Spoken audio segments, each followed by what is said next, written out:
Jaya Jaya Bhakta Vrinda, Jaya Jaya Sri Chaitanya, Jaya Nityananda, Jaya Dvaita Chandra, Jaya Bhakta Vrinda.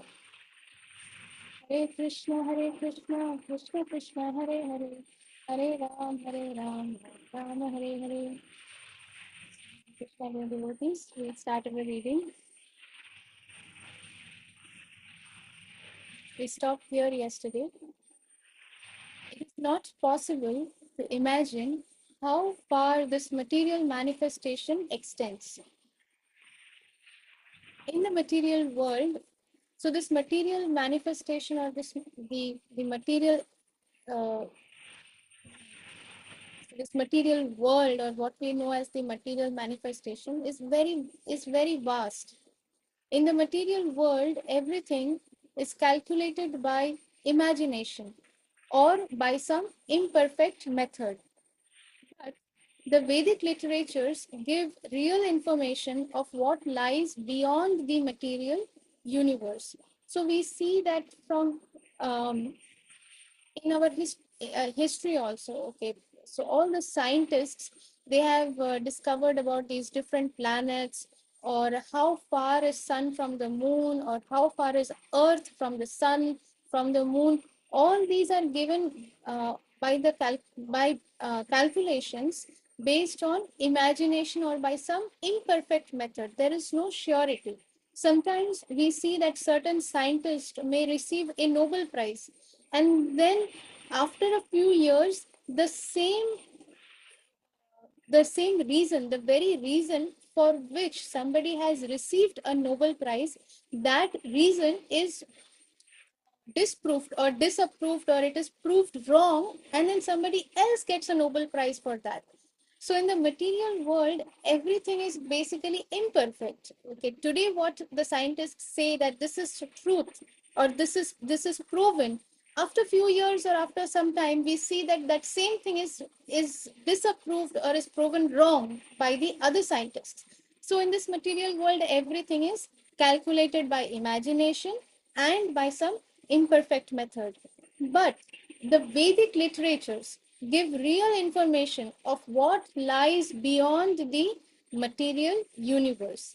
Since it is not possible to obtain information of anything beyond this material nature. So we belong to this material, I mean, we don't belong, but being in the material world, it is impossible for the scientists to understand what lies beyond the material nature just by experimental means. It is not possible.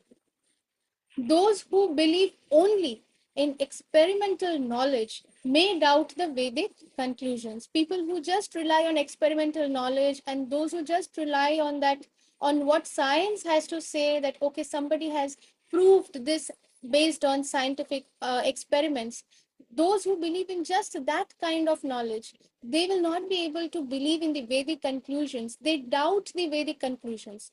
For such people, cannot even calculate how far this universe extends, what to speak of other universes, nor can they reach far into the universe itself. Within the universe also, they cannot reach much away. Like it's not possible for them. Now they say that okay, somebody has reached the moon, somebody has reached Mars, but it is very difficult to say where exactly they have reached. This is all by imaginative calculations and their imperfect methods.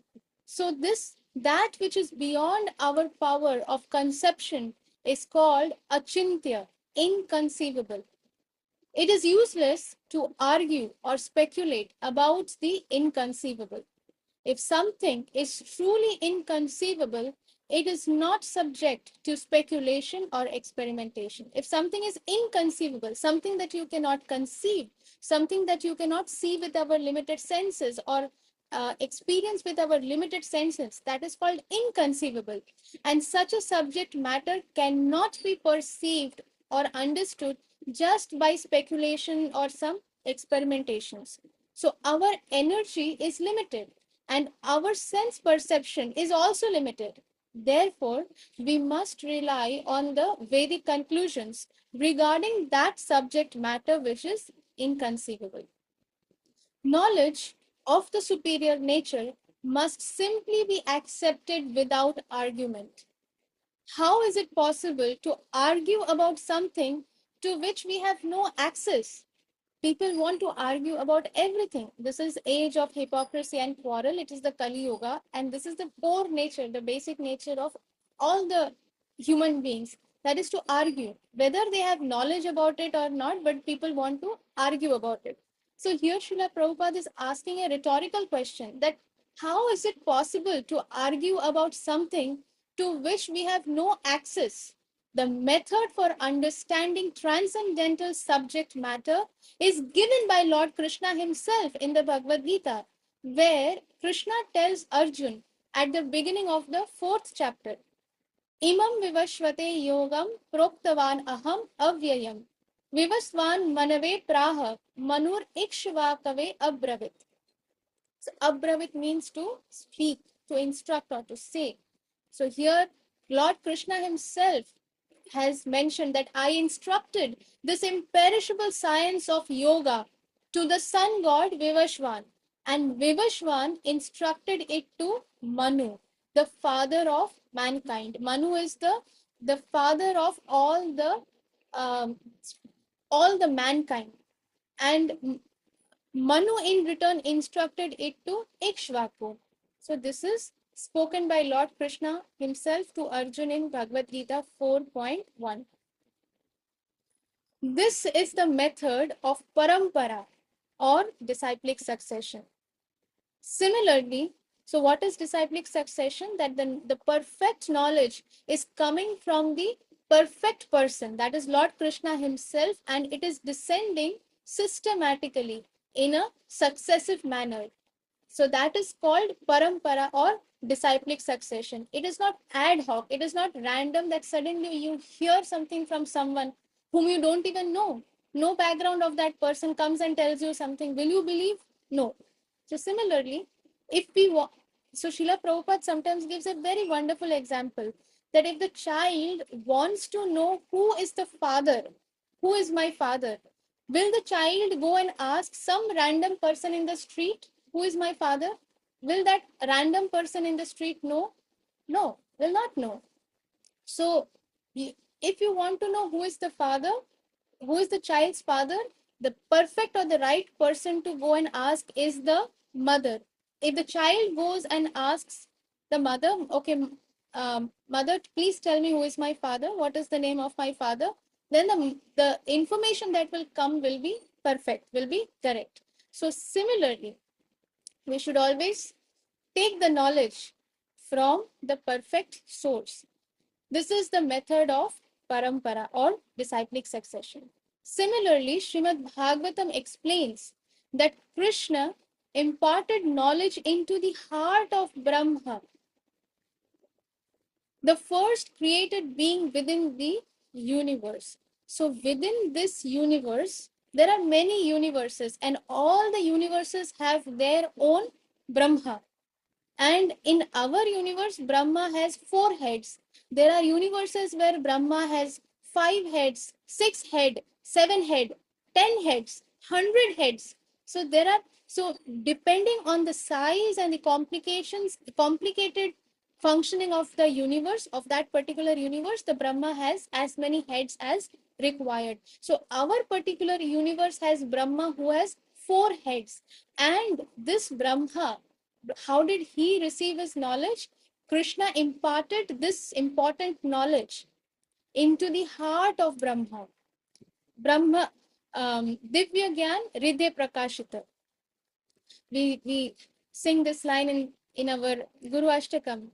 Guru Vandana. Divya Gyan Hridaya Prakashito. So that's Divya Gyan Hridaya Prakashita. Vyasdev imparted it to, I missed one line. Yeah, Brahma imparted those lessons to his disciple Narad, and Narad imparted that knowledge to his disciple Vyasdev. So this is the disciplic succession. Vyasdev imparted it to Madhvacharya, and from Madhvacharya, the knowledge came down to Madhavendra Puri. So Madhvacharya is is a prominent acharya in our sampradaya. So this knowledge, now here it is Srila Prabhupada is giving us the clarity. What is our disciplic succession? So it is coming directly from Krishna. Krishna gave the knowledge into the heart of Brahma, who is the first um, living being within our universe. Then Brahma imparted those lessons to his disciple Narad, and then Narad imparted that knowledge to his disciple Srila Vyasdev. And Srila Vyasdev imparted it to Madhvacharya.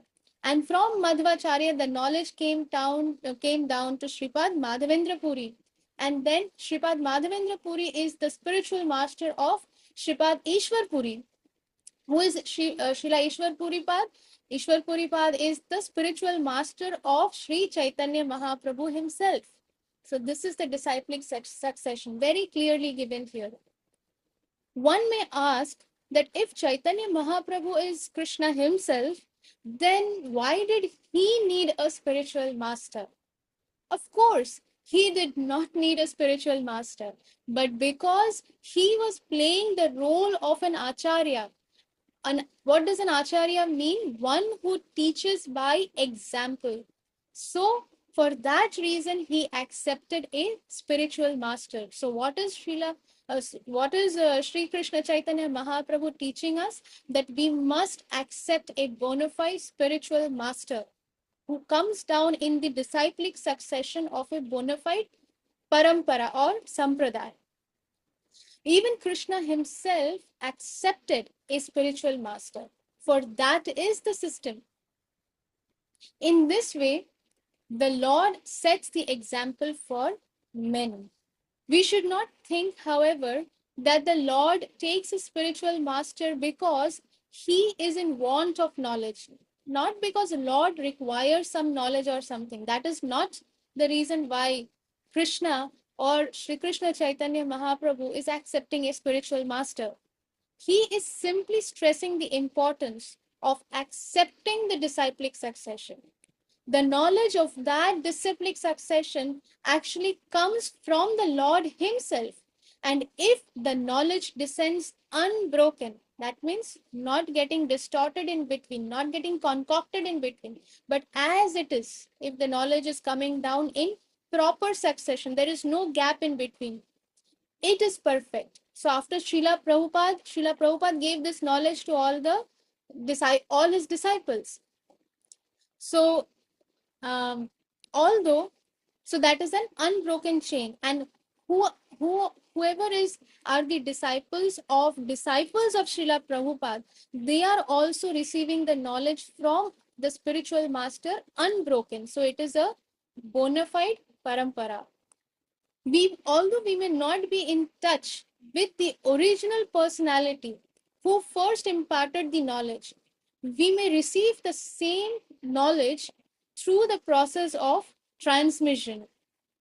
In Srimad Bhagavatam, it is stated that Krishna, the absolute truth, the personality of Godhead, transmitted transcendental knowledge into the heart of Brahma. This then is one way knowledge is received through the heart. This is one way by which we receive some knowledge within the heart from the Chaitya Guru. So the knowledge is coming through the heart. Thus, there are two processes by which one may receive knowledge. One depends directly upon the Supreme Personality of Godhead, who is situated as the super soul within the heart of all living entities. And the other depends upon the Guru or spiritual master, who is an expansion of Krishna. Thus, Krishna transmits information both from within and from without. We simply have to receive it. If knowledge is received in this way, it doesn't matter whether it is inconceivable or not.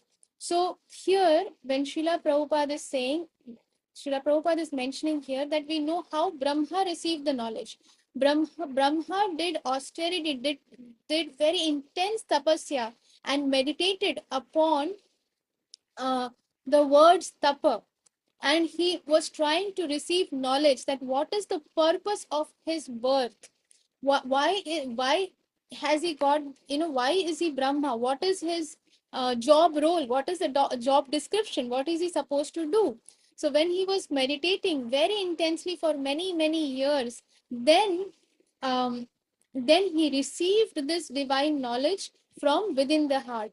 So but ideally, for people like us in Kali Yuga, it is not very easy to really be able to hear the knowledge from the heart because we are not very pure. I mean, definitely, once somebody comes into a bona fide parampara, somebody is under a bona fide spiritual master, somebody is under the right guidance from a instructing spiritual master, then they are uh, able to receive such knowledge from within the heart, then it is definitely true. But for most people, because people are so absorbed in sense gratification that it becomes very difficult to even be able to understand which voice or which knowledge that is coming is actually coming from the Supreme Lord or the Chaitya Guru from within the heart. So we should always first depend upon the Guru or spiritual master, who is an expansion of Krishna. That is the safest way. But there are two ways which Srila Prabhupada is mentioning here. And uh, such knowledge that is coming from a bona fide guru or from Chaitya Guru from within, both the knowledge, whether it is inconceivable or not, does not matter, but we should simply accept it. We should simply receive it. So, Krishna willing, we will continue our reading tomorrow. And thank you so very much for all of your association. वंशाकल्पतरुभ्यश्च कृपासिन्धुभ्यैव च पतितानां पावनेभ्यो वैष्णवेभ्यो नमो नमः अनन्तकोटि वैष्णववृन्द की जय. All glories to Srila Prabhupada, all glories to Srila Guru Maharaj. Jai Guru Premanande, Hari Hari Bol. Let me hear all of your Hari Bol, loud Hari Bol. Please. Hari बोल हरि बोल हरि बोल हरि बोल